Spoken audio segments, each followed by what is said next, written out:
Hi aspirants, ఈరోజు topic వచ్చేసి Telugu మెథడాలజీలో day 7 video అండి.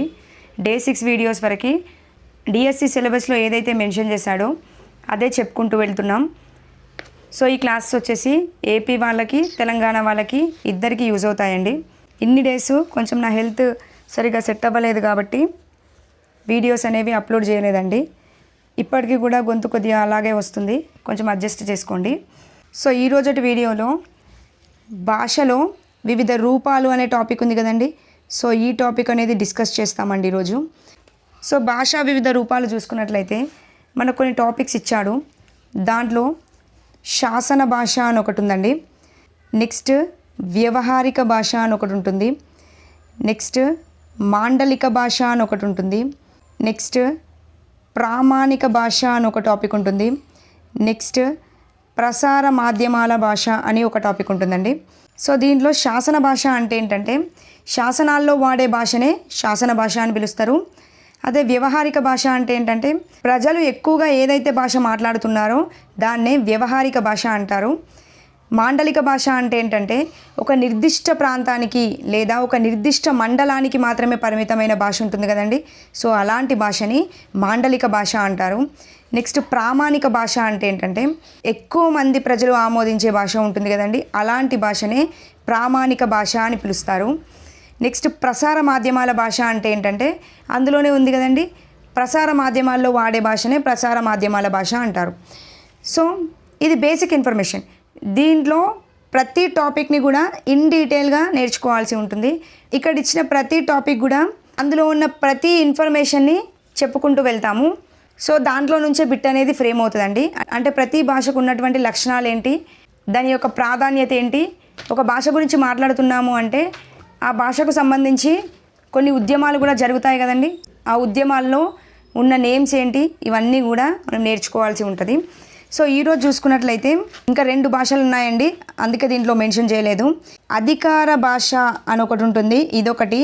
నెక్స్ట్ గ్రాంధిక భాష అని ఒకటి ఉంటుందండి. ఈ 2 కూడా భాషా రూపాలే. ఈరోజు అధికార భాష గురించి నేర్చుకుంటాము, గ్రాంధిక భాష యొక్క ప్రాధాన్యతను గురించి నేర్చుకోవడం జరుగుతుంది. ఓకే, 2 టాపిక్స్ కంప్లీట్ చేద్దాము. నెక్స్ట్ ప్రతి వీడియోలో కూడా 2 టాపిక్స్ అనేవి కంప్లీట్ చేసుకుంటూ వెళ్దాము. అంటే 3 డేస్లో ఈ భాష వివిధ రూపాలు అనేది కంప్లీట్ అయిపోతుందండి. ఈరోజు నేర్చుకునేది అధికార భాషగా తెలుగు ఒకటి, గ్రాంధిక భాష ఒకటి. చూడండి, నేను ఇక్కడ మెన్షన్ చేసిన ప్రతి పాయింట్ ఇంపార్టెంటే. మ్యాక్సిమం ఈ పాయింట్స్ చూసుకోండి. టెట్కి కానీ డిఎస్సికి కానీ ఎనఫ్ అండి. అధికార భాషగా తెలుగు. చూడండి, అసలు అధికార భాష అంటే ఏంటి అనేది మనం చూసుకోవాలి. సో అధికార భాష అంటే ఏంటంటే పరిపాలన నిర్వహించడానికి అధికార భాష అనేది అవసరం. సో అంటే ఇప్పుడు ఒక దేశాన్ని పరిపాలించాలన్నా, రాష్ట్రాన్ని పరిపాలించాలన్నా, ఏ పరిపాలనా యంత్రాంగం నడవాలన్నా కంపల్సరీ ఒక అధికార భాష అనేది కావాలి. ఆ అధికార భాషగా తెలుగు అనేది ఎలా వచ్చింది అనేదే ఇక్కడ మ్యాటర్ ఉంటుంది. చూడండి, రాష్ట్ర రాజకీయ పాలన న్యాయ సంస్థల్లో వ్యవహరించే భాషను పూర్వం రాజభాష అనేవారు. ఇప్పుడు దీన్నే అధికార భాష అని పిలుస్తున్నారండి. ఓకే, అధికార భాషకే మరో పేరు ఏంటి అంటే రాజభాష. అంటే పరిపాలన నిర్వహించడానికి కావలసిన అవసరమైన భాషనే అధికార భాష అని పిలుస్తారు. సో తెలుగుకు అధికార ప్రతిపత్తి కల్పించి దాని అభివృద్ధికి దోహదం చేసింది ఎవరు అంటే తూర్పు చాళుక్యులండి. చాలా ఇంపార్టెంట్, గుర్తుపెట్టుకోండి. ఈ విధంగానే ఫ్రేమ్ అవుతుంది. తెలుగుకు అధికార ప్రతిపత్తి కల్పించి దాని అభివృద్ధికి దోహదం చేసింది ఎవరు అని అడుగుతారు, తూర్పు చాళుక్యులు. విజయనగర రాజుల కాలంలో తెలుగు అనేది అధికార భాషగా ఉండేది. చూడండి, తెలుగు భాష అధికార భాషగా ఉండాలని చెప్పేసి 9 సార్లు అసెంబ్లీలో ప్రతిపాదించింది ఎవరు అని అంటే వావిలాల గోపాలకృష్ణయ్య అండి. ఇందులో ఏ పాయింట్ గుర్తుపెట్టుకోకపోయినా ఈ పాయింట్ మాత్రం కంపల్సరీగా గుర్తుపెట్టుకోండి, ఎందుకంటే అంత ఇంపార్టెంట్ రోల్ అనేది ప్లే చేస్తుంది ఈ పాయింట్. తెలుగు భాషను అధికార భాషగా ఉండాలని 9 సార్లు అసెంబ్లీలో ప్రతిపాదించింది ఎవరు అని అడిగితే వావిలాల గోపాలకృష్ణయ్య అండి. ఇక్కడ నుంచి వచ్చే ప్రతి పాయింట్ ఇంపార్టెంటే. చూడండి, 1966 మే 14న తెలుగు అధికార భాష శాసనం అమల్లోకి వచ్చింది. అంటే చట్టం అనేది అమల్లోకి రావడం జరిగింది. సో 1967లో కాసు బ్రహ్మానందరెడ్డి మరియు పివి నరసింహారావు అధ్యక్షతన ఒక సమీక్షా సంఘాన్ని ఏర్పాటు చేయడం జరిగింది. సో 1974 మార్చి 19న ఏర్పాటైన అధికార భాషా సంఘానికి మొట్టమొదటి అధ్యక్షులుగా ఎవరున్నారు అంటే వావిలాల గోపాలకృష్ణయ్య ఉన్నాడండి.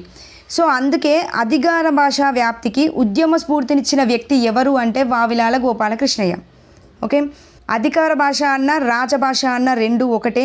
ఈ తెలుగు అనేది అధికార భాషగా ఉండాలని 9 సార్లు అసెంబ్లీలో ప్రతిపాదించిన వ్యక్తి వావిలాల గోపాలకృష్ణయ్య కాబట్టి అధికార భాషా వ్యాప్తికి ఉద్యమ స్ఫూర్తి ఇచ్చిన వ్యక్తి ఎవరు అని అంటే వావిలాల గోపాలకృష్ణయ్యనే అవుతాడు. ఓకే, చాలా ఇంపార్టెంట్ పాయింట్స్ ఇక్కడ నుండి ఇక్కడ వరకు గుర్తుపెట్టుకోండి. సరిపోద్దండి, ఇక్కడ వరకు అధికార భాషగా తెలుగు అనేది నేర్చుకుంటే చాలండి. ఈ పాయింట్స్ కంపల్సరీగా గుర్తుపెట్టుకోండి. నెక్స్ట్ వచ్చేసి గ్రాంధిక భాష అండి. ఇందులో బిట్ ఏ విధంగా పడుతుంది అంటే గ్రాంధిక భాష యొక్క లక్షణాలను గురించి అడుగుతాడు. అంటే ఒక 4 స్టేట్మెంట్స్ ఇచ్చేసి ఇందులో గ్రాంధిక భాష యొక్క లక్షణం కానిదేది అయినదేది అని అడుగుతాడు. లేదంటే గ్రాంధిక భాష యొక్క ప్రాధాన్యతను గురించి బిట్టు పడుతుందండి. సో ఇందులో ప్రతి పాయింట్ చెప్తాను, ఇక్కడున్న పాయింట్స్ గుర్తుపెట్టుకోండి, సరిపోద్దండి. మరి ఇందులో అంత హెవీగా చదివి టైం వేస్ట్ మాత్రం చేసుకోకండి. అసలు గ్రాంధిక భాష అంటే ఏంటంటే ఈ భాష అనేది గ్రంథాలలో నిక్షిప్తమై ఉంటుంది. సో ఈ భాషని మార్చడానికి వీలుండదండి, ఎందుకంటే కొన్ని నియమ నిబంధనలు కలిగి ఉంటుంది కాబట్టి మార్చడానికి వీలుండదు అన్నట్టు. చూడండి, లిఖితమై గ్రంథస్థమై ఉన్న భాషనే గ్రాంధిక భాష అని పిలుస్తారు. ఇది సాంప్రదాయ సిద్ధమైన కొన్ని నియమ నిబంధనలకు లోబడి రాసే భాషా రూపం అండి. ఓకే, నియమ నిబంధనలకు లోబడి ఉంటుంది కాబట్టి దీన్ని మార్చడానికి వీలనేది ఉండదు. సో ఈ గ్రాంధిక భాషకే మరో పేరు ఏంటి అంటే కావ్య భాష అండి. ఇంపార్టెంట్, గుర్తుపెట్టుకోండి. గ్రాంధిక భాషకే మరో పేరు కావ్య భాష.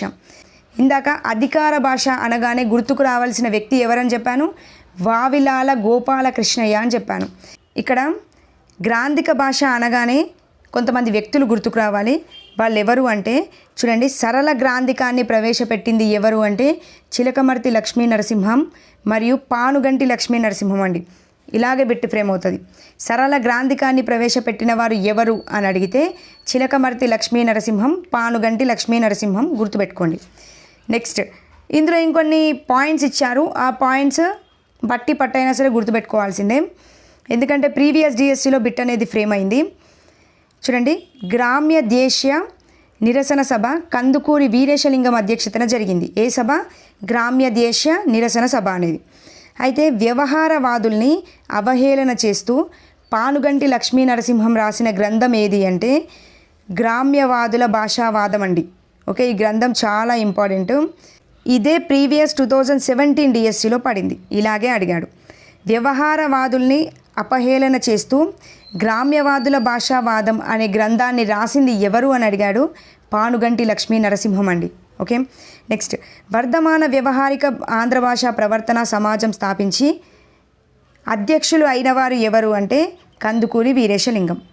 ఓకే, ఈ పాయింట్స్ ఇంపార్టెంట్, చూసుకోండి. గ్రాంధిక భాష యొక్క లక్షణాలు చూడండి, గ్రంథస్థమై మార్పులకు లోను కాకుండా స్థిరమైన భాషను కలిగి ఉంటుంది. ఏంటి? గ్రాంధిక భాష అనేది గ్రంథస్థమై ఉంటుంది అండ్ మార్పులకు లోను కాకుండా స్థిరమైన భాషను కలిగి ఉంటుంది. సో ఇప్పుడు గ్రంథస్థమై అంటే ఒకసారి రాసిన పద్యం అనేది మళ్ళీ మార్చమండి. ఇప్పుడు ఎగ్జాంపుల్గా వేమన రాసినది కావచ్చు, నన్నయ్య రాసిన పద్యాలు కావచ్చు, సుమతి శతకం బద్దెన రాసిన పద్యాలు కావచ్చు, ఇవన్నీ కూడా చూసుకోండి. ఆ పద్యాలు అనేవి ఎప్పటికీ మారవండి, అలాగే ఉంటాయి. అంటే ఒకసారి గ్రంథస్థమైనాయి అంటే మళ్ళీ మార్చడానికి వీలనేది ఉండదు.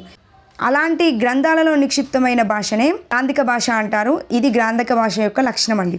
నెక్స్ట్ వ్యాకరణ నియమాల్ని ఖచ్చితంగా పాటిస్తుందండి. ప్రతి భాషకి కొన్ని నియమ నిబంధనలు అనేవి ఉంటాయి.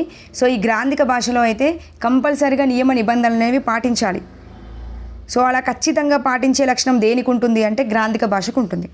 నెక్స్ట్ పదాల వాక్యాల నిర్మాణం నిర్దిష్టమైన సూత్రాలకు కట్టుబడి ఏమాత్రం మార్పుకు ఆస్కారం ఉండదు. చూడండి, ఎప్పుడు కూడా గ్రాంధిక భాష అనేది మార్చడానికి వీలుండదు కాబట్టి మార్పుకు ఆస్కారం అనేది ఉండదు.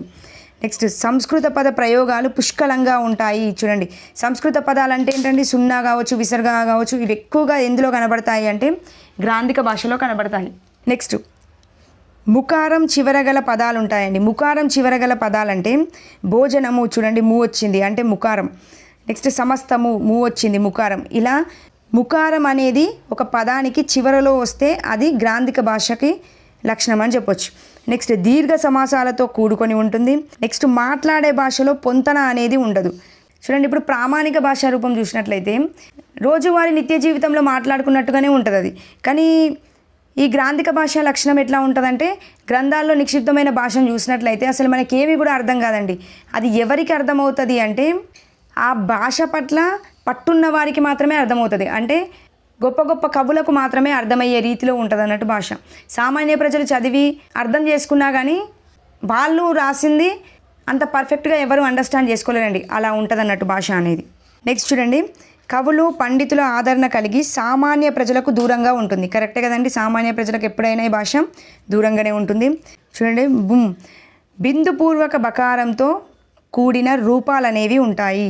అంటే ఏ విధంగా ఉంటుంది అంటే బిందుపూర్వక బకారం అంటే ఇప్పుడు ఎగ్జాంపుల్గా రూపంబు వచ్చేసి నామంబు ఇలా అన్నట్టు ఇట్లా బిందుపూర్వక బకారంతో కూడిన రూపాలు అనేవి మనకి గ్రాంధిక భాషలో కనిపిస్తాయి. ధృత సందుల్ని అధికంగా ఉపయోగించడం అంటే ధృత ప్రకృతికాలు ఉంటాయి కదండి. చూడండి, పూచెం గలువలు, తోచెం జుక్క ఇలాంటివి అన్నట్టు ఇలాంటివి మనకి గ్రాంధిక భాషలో కనబడతాయి. త్రిక సంధి, సరళాదేశ సంధి, గసలద ఆదేశ సంధి ఈ సంధి రూపాలు అనేవి ఎక్కువగా ఇందులో కనబడతాయి అంటే గ్రాంధిక భాషలో కనబడతాయి. ప్రీవియస్ టెట్లో పడింది త్రిక సంధి అనేది మనకి ఏ భాషలో ఉపయోగిస్తారు ఎక్కువగా అని అడిగాడు. గ్రాంధిక భాషలో ఉపయోగిస్తారండి. నెక్స్ట్ ఇంకొన్ని చూడండి, శబ్ద అలంకారాలు, అర్ధ అలంకారాలు తరచుగా ఉపయోగపడేది గ్రాంధిక భాష. నెక్స్ట్ గంభీరమైన భాషా శైలి కలిగి ఉంటుంది. నెక్స్ట్ ప్రాచీన రచయితల ధీశక్తికి పాండిత్యానికి సాక్ష్యంగా ఉంటుంది. కరెక్టే కదండి, ప్రాచీన రచయితలు రాసిన ప్రతీది కూడా గ్రాంధిక భాషకు సంబంధించిందే ఉంటాయి. విసంధుల్ని పాటించకపోవడం. నెక్స్ట్ అరసున్నా రూపాలు అధికంగా ఉంటాయి. అంటే ఇప్పుడు ఇలా అన్నట్టు వాడు ఇందాక చూపించాను కదా ధృత ప్రకృతిక సంధిలో పూచెం గలువలు అంటే ఏ విధంగా రాస్తామండి ఇలా అన్నట్టు ఇక్కడ అరసున్న ఉపయోగించాం కదా, ఇలా అరసున్న రూపాలు కూడా అధికంగా ఉండేది మనకు గ్రాంధిక భాషలో కనబడుతుంది. ఓకే, ఇవన్నీ కూడా గ్రాంధిక భాష యొక్క లక్షణాలండి. ప్రతి లక్షణం ఇంపార్టెంటే గుర్తుపెట్టుకోండి. నెక్స్ట్ గ్రాంధిక భాష ప్రయోజనాలు అంటే ఏంటండి, ఆ భాష వల్ల యూజ్ ఏంటి, అడ్వాంటేజ్ ఏంటి అని చూడండి. ప్రాచీన సాహిత్యాన్ని చదవడం అనేది గ్రాంధిక భాష ద్వారానే సాధ్యమవుతుంది. కరెక్టే కదండి, ప్రాచీన సాహిత్యంలో రాసిన ప్రతీది కూడా గ్రాంధిక భాషకు సంబంధించిందే ఉంటుంది కాబట్టి ప్రాచీన సాహిత్యాన్ని చదవడం అనేది గ్రాంధిక భాష ద్వారానే సాధ్యమవుతుంది. నెక్స్ట్ వివిధ కవుల లోకాజ్ఞత మరియు కవితా వ్యూహాలు, ప్రాచీన పద సంపద గ్రాంధిక భాష ద్వారానే లభ్యమవుతుంది. ఎస్, ఎగ్జాక్ట్లీ కరెక్టే. ప్రాచీన వ్యాకరణ సూత్రాలు, పారిభాషిక పదాలు, సాహితీ విమర్శలు అనేవి గ్రాంధిక భాష ద్వారానే లభిస్తాయి. ఇది కూడా ఇంపార్టెంట్ గుర్తుపెట్టుకోండి. నెక్స్ట్ శైలి వైవిధ్యాన్ని గ్రాంధిక భాష ద్వారానే ప్రభావవంతంగా వ్యక్తం చేయవచ్చు. ఓకే, ఇవి గ్రాంధిక భాష యొక్క ప్రయోజనాలు. సో 2 భాషల గురించి కంప్లీట్ ఇన్ఫర్మేషన్ అనేది తప్పకుండా తెలుసుకోండి. ఈ ఒక్క వీడియో చూడండి, టెట్లో కావచ్చు డిఎస్సిలో కావచ్చు ఈ వీడియోని దాటైతే మ్యాక్సిమం అయితే బిట్ అయితే వెళ్ళదండి. నెక్స్ట్ రేపటి వీడియోలో ఇంకా 2 టాపిక్స్ తీసుకొని డిస్కస్ చేద్దాము. వీడియో మీకు యూస్ఫుల్గా అనిపిస్తే మాత్రం ప్రతి ఒక్కరూ లైక్ చేయండి అండ్ హై పాయింట్స్ కూడా ఇవ్వడానికి ట్రై చేయండి. నెక్స్ట్ వీడియోలో మళ్ళీ కలుద్దాం. థ్యాంక్ యూ అండి, థ్యాంక్ యూ ఫర్ వాచింగ్.